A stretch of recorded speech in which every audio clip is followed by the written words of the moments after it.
from ABC 7 Bay Area, as Bay Area homeless encampment sweeps intensify, so do questions and pushback. And this particular story is from Tara Campbell, who is, they're all completely compromised. But this lady's propaganda is clearly through the roof. The agenda-driven needle exchange nonsense is absolutely bizarre. 4 milligram naloxone spray. I'm sure you're all aware of this life-saving drug. Since opening nearly a year and a half ago, On Point staff has overseen more than 55,000 drug injections or inhalations and reversed more than 700 overdoses. It has also connected more than 2,200 people to treatment. We know that an opioid overdose is the central nervous system slowing down. Eventually, we stop breathing.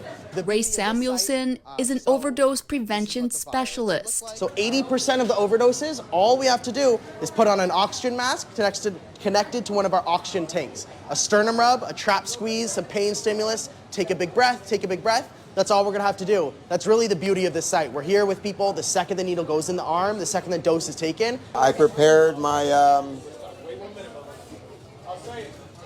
oh, it's already in the needle. Sam says he feels safer using his drugs under supervision.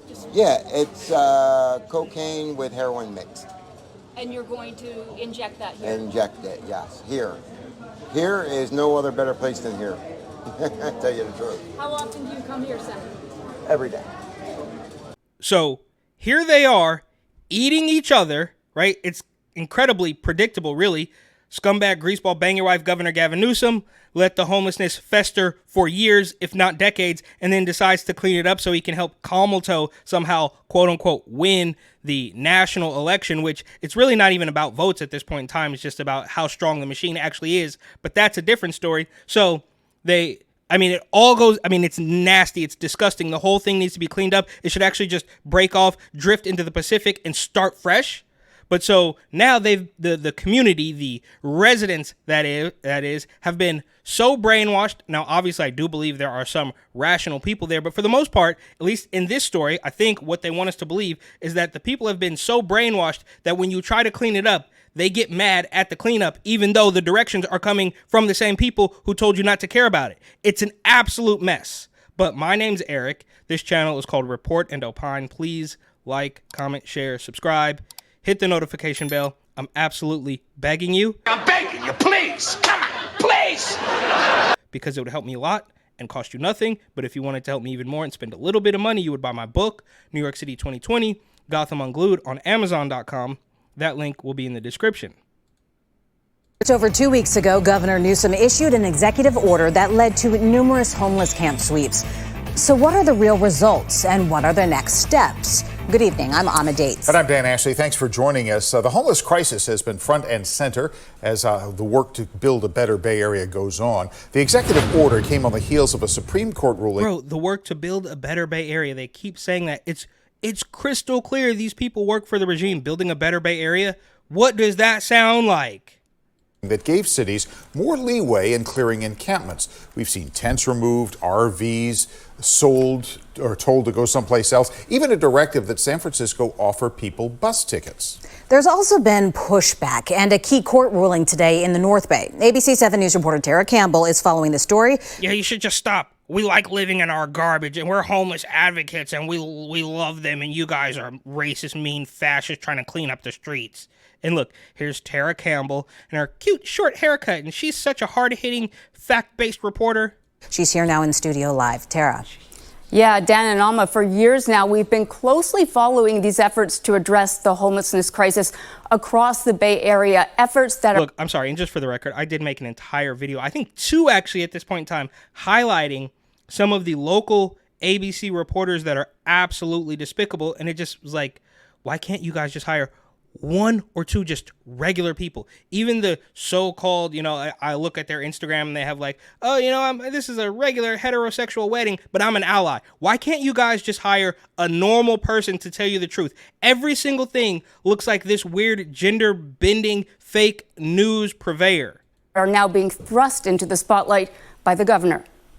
Across the Bay Area and beyond, scenes like this are intensifying.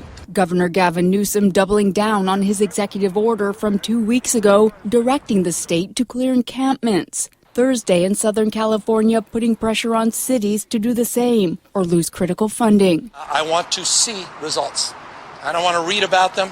I don't want to see the data. But as the push continues, so too does the pushback. Friday in the South Bay, homeless advocates gathered in San Jose. And I'm just curious, have they touched one single trailer or encampment surrounding the Oakland Coliseum? Even one. I mean, it is just through the roof. San Francisco, and I guess in this case they're talking about San Jose, but the Oakland encampments have just festered for years, all up and down East 12th. It's completely disgusting, and I highly doubt. We also saw the son of Oakland who pretends to be cleaning stuff up, and I'm sure he is. No shade, but those are deep, dark encampments that are going, I mean, you're going to have to do your work from the inside. Those people are not going to take kindly to somebody, even a cop coming in from the outside and trying to clean them up.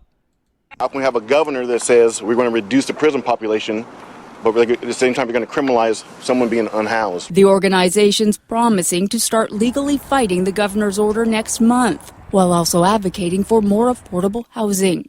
We're supporting the regional housing bond, which will build thousands, tens of thousands of affordable housing units, which is the real solution to home. It's not a solution. You are kidding yourself, right?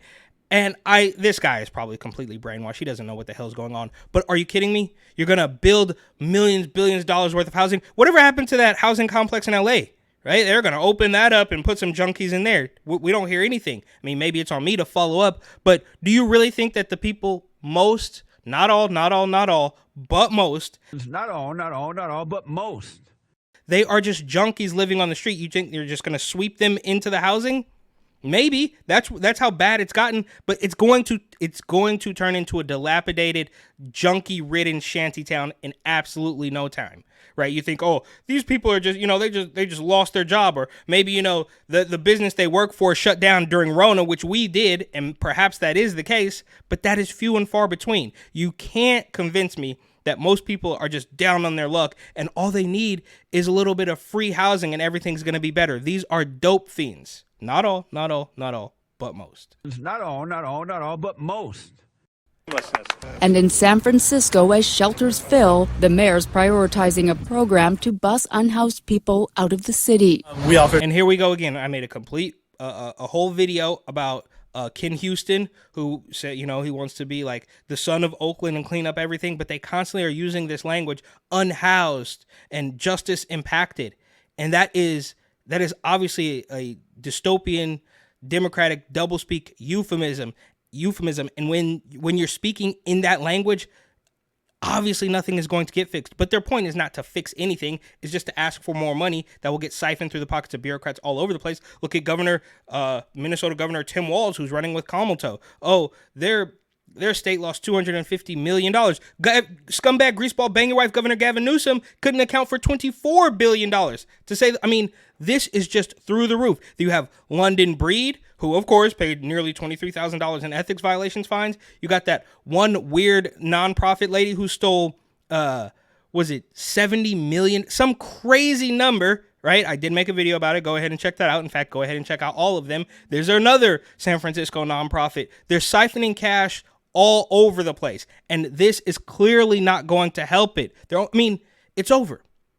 It's over. We're circling the drain. I've said it a million times. You cannot do business in California. There's another story from just a couple days ago where some thugs broke into an ice cream parlor, a legendary San Francisco ice cream parlor. For what? For a little bit of cash? Bro, this is ridiculous. And now, of course, the same people that told you to be okay with the tent cities are now telling you that we're going to remove the tent cities, and you're angry about it. Because as we know, it is far easier to trick somebody than it is to convince them that they have been tricked. For services, we offer shelter.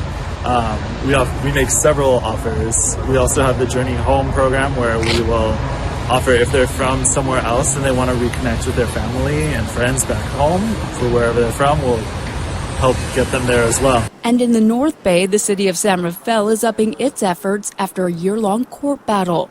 We recognize that folks on the street are on the street for lots of different reasons. There are a lot of reasons their own personal safety net failed them. Yeah. For a lot of different reasons. Name the top one. How about you do that? A federal judge this week dismissing an injunction filed by homeless advocates last year. The city now free to resume enforcing an ordinance aimed at limiting the size of encampment. And that's another, they always want to blame it on the court system. Oh, well, the cities are free to do this now because the courts, well, how come it's not happening everywhere else? Now, I get it. California does have gorgeous weather, so maybe that does have something to do with it. But why is this not festering and I get it. There are homeless people all over the place. But if you've ever been to San Francisco, it's through the roof. Go through the Tenderloin. Go through the Soma. Go through the Mission District. Go through the Richmond District even. It's absolutely despicable. And they're like, well, we're going to clean it up now because the court said we could.